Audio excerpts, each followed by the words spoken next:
In today's session, I'm starting a new series of JavaScript interview questions.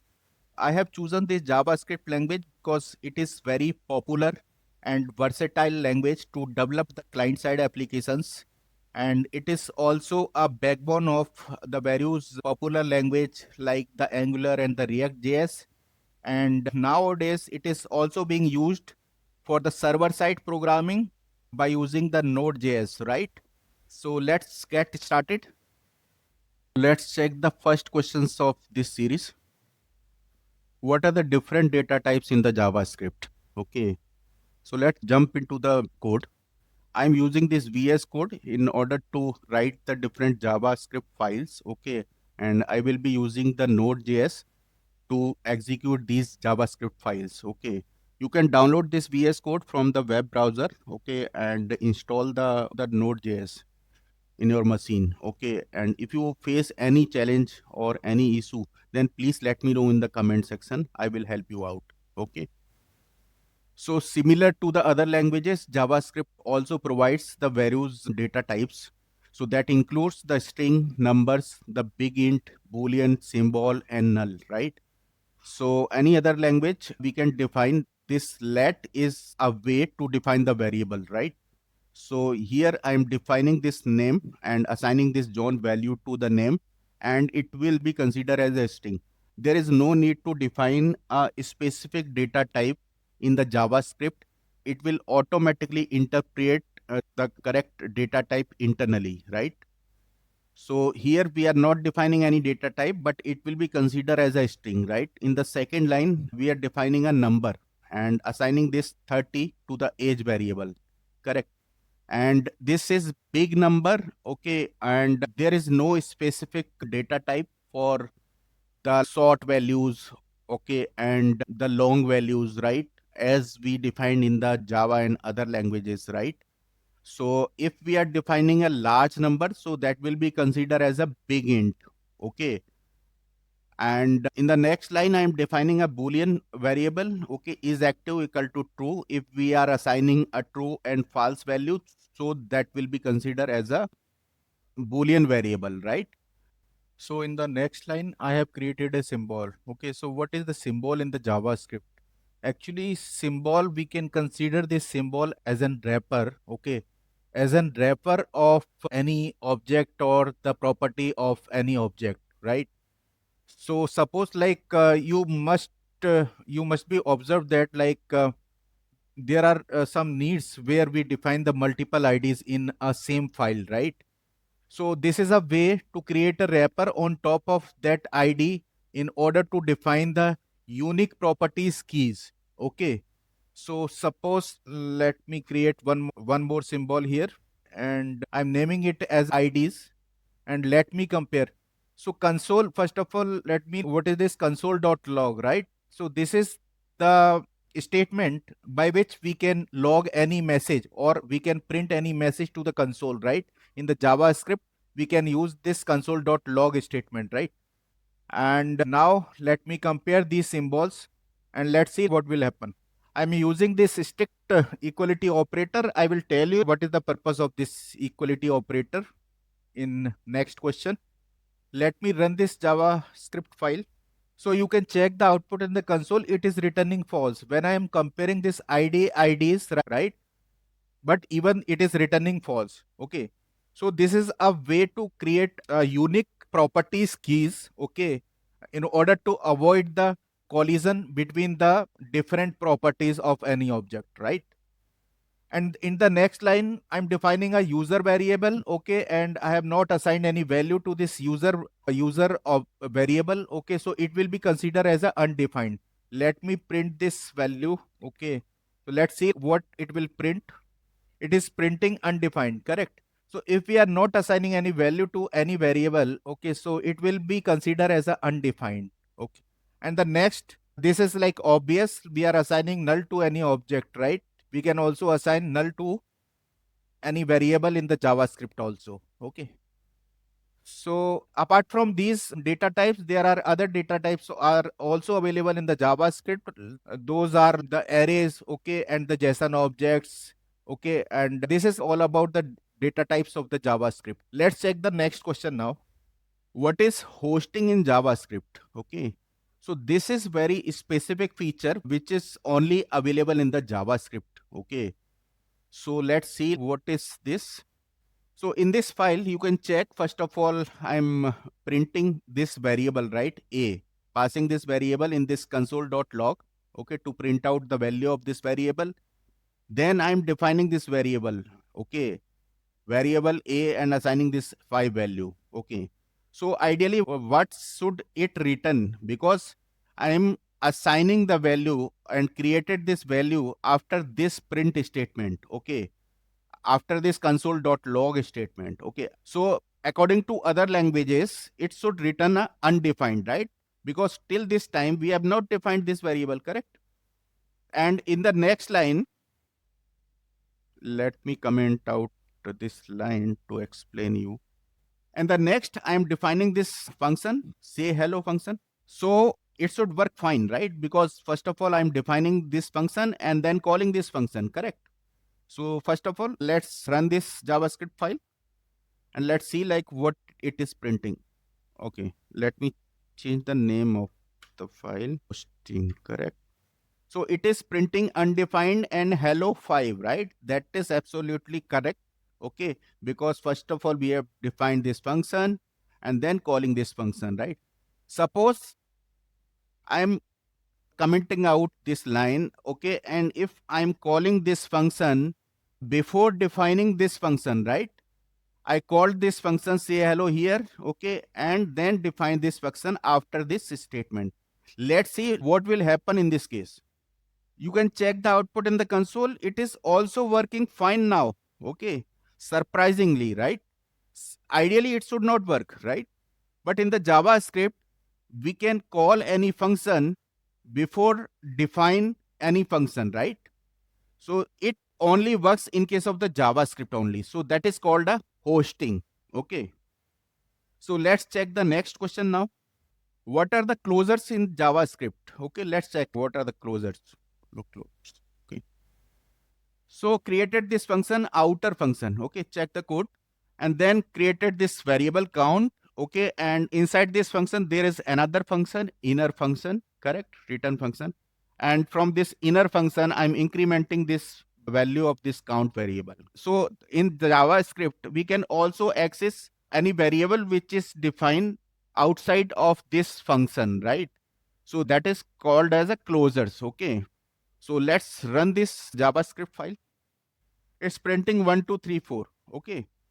So we can define or we can access any variable. Okay, access any variable from inner functions, okay, which is defined outside of that particular function. Okay, so that is called a closures in the JavaScript. Okay, and it also happens in the other languages, correct? So let's check the next question now. Difference between the equals, the double equal and the triple equal operator. Okay, let's see what are these operators. So in the JavaScript, there are two equals operator. Okay. Okay. So in JavaScript, double equal operator, that is called a lose equality operator. Okay. And let's check this line, the console.log. If I'm comparing 5, this 5, and which is enclosed with the quotes, right? So ideally, it should not return true, right? Because this is, if I consider a Java language, right? So it will consider as a string and it will consider as a number, correct? So it should not return true, okay? It should return false. But in the JavaScript, if I am using this lose equality operator, okay, so it will return true, okay? Similar to the, and also for this Boolean value, right? If I'm comparing 0 with the false, right? Ideally, it should not return true, but it will return true if I'm using the lose equality operator, right? So in the next line, I'm comparing this null with the undefined. Okay.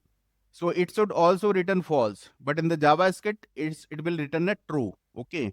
And in the next line, what I'm comparing the blank string with the 0, right? And it should also return the false, but it will return as a true in the JavaScript. Okay, so let's run this JavaScript file. Oh. name is wrong. So you can check the output in the console.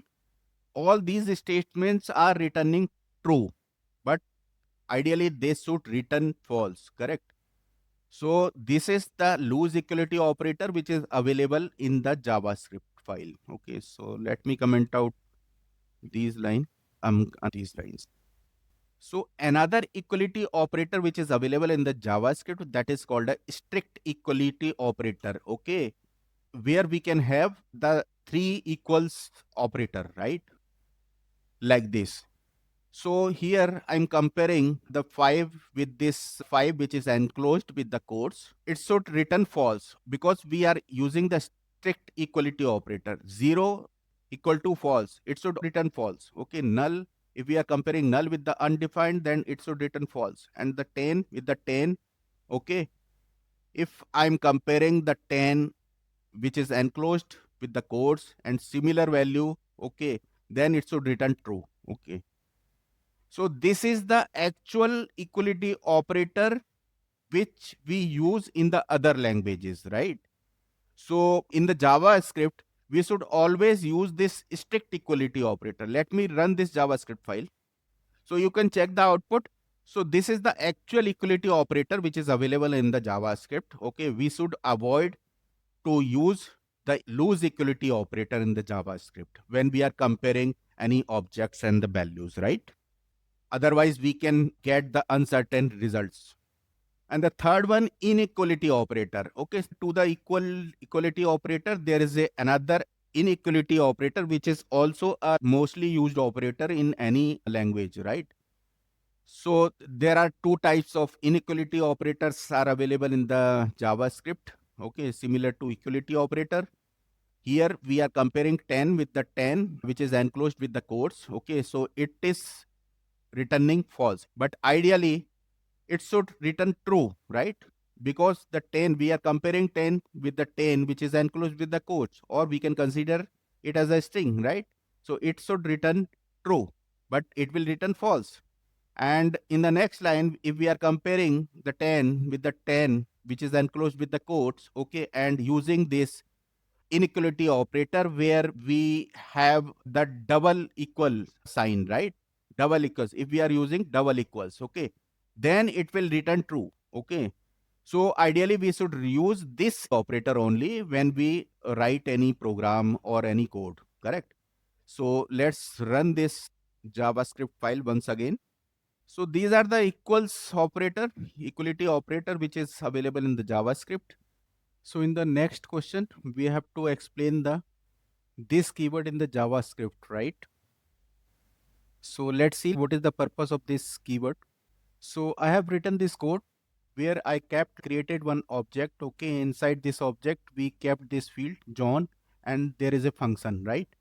So basically, this operator is referred to the current execution context. Okay, current execution context means the object, it will refer to the object who is executing that particular function or the code, right? So you can check here in this function, I'm referring this name by this operator, right? Because this name, we kept this name in this object, so it is referring to the current object. This operator refers to this object. That's why we can call, we can access this name field by this operator, right? So you can check the output in the console. It is printing the John, right? So let's check the next question now. So in the next question, we have to explain the difference between the var, let, and the constant. Okay, so these are the variable types. Okay, so I have created this code snippet or the code block in order to explain the differences between these variable types. Okay, so you can check this if block where we are passing true. Okay, so all these statement will be executed, and we have created three variables. First is created by the var keyword, second by let, and the third one is const. Okay, let's see what will happen if we will try to access these variables outside this if block. Let me run this file. So we can access this x variable which is defined by the var keyword outside the if block. And let's check what will happen in case of the y which is defined by using the let keyword. It is giving us a error, right? why is not defined. It is giving us an error, why is not defined. Okay, so it means that the variable which is being defined by this let keyword, the scope of this variable is limited to this if block only. Okay, we cannot access outside this if block. Okay, let's see in case of the const keyword. In case of the variable which is defined by the const keyword, that is also giving us error, right? So scope of this variable is also limited to that particular block only. Okay, so what we find out, the variable, it has the global scope, and the variable are being defined by the let and the const keyword. Okay, the scope of these variables are limited to that particular block or the function, correct? And what is the difference between the let and const? Okay, and if I'll move this variable, okay, outside this if block, let's run this JavaScript file again. You can check, it is printing 123, right? So, and what will happen if we will try to change the value of this const variable, because const is a way to define the constant, right? So it should not allow to change the value. Let's see what will happen if I'll change the value of this z variable to some other value. It is giving us error, right? When we are assigning 5 to the z, at that time it is giving us error, right? So this is const keyword is used to define the constant, and scope of this const keyword is limited to that particular block. Okay, so these are the basic differences between these variable types. Let's check the next question now. So event loop in the JavaScript is a way to enable the asynchronous programming, right? Actually, the JavaScript is a single threaded programming language by nature. Okay, so event loop enables the asynchronous programming by which we can manage and execute the different tasks. Okay, and we can create the different types by using the callbacks and the promises in the JavaScript. Okay, so what is callback? Basically, the callbacks are, we can pass any function as an argument to another function, okay, and they will be executed after the execution of that particular function, right? So I have created this code snippet. Okay, we are printing this start string and the end string, and inside this set timeout, this is one of the callback. Okay, so you can check here, we are passing one function through this lambda expression, right? And here inside this function we are simply printing this callback, right? And inside here we are passing some time interval. Okay, so callback will be executed as a part of another task, right? So let's run this JavaScript file and let's see what will happen. So you can check the output in the console. First of all, it prints start, then print end, and after that callback, right? So this console, this statement and this statement, these are the part of main thread, and whatever we are writing by using this set timeout, that is being executed as a part of another thread. Okay, so that's why it is printing, it prints at the last, right? And let's see what will happen if I increase the time here, and let's check the output now. So you must be observed that it prints start ends and it takes some time to print this callback, right? So by using this set timeout, we can define the callbacks in the JavaScript, right? So that's all for this session. Okay, thank you for watching this session.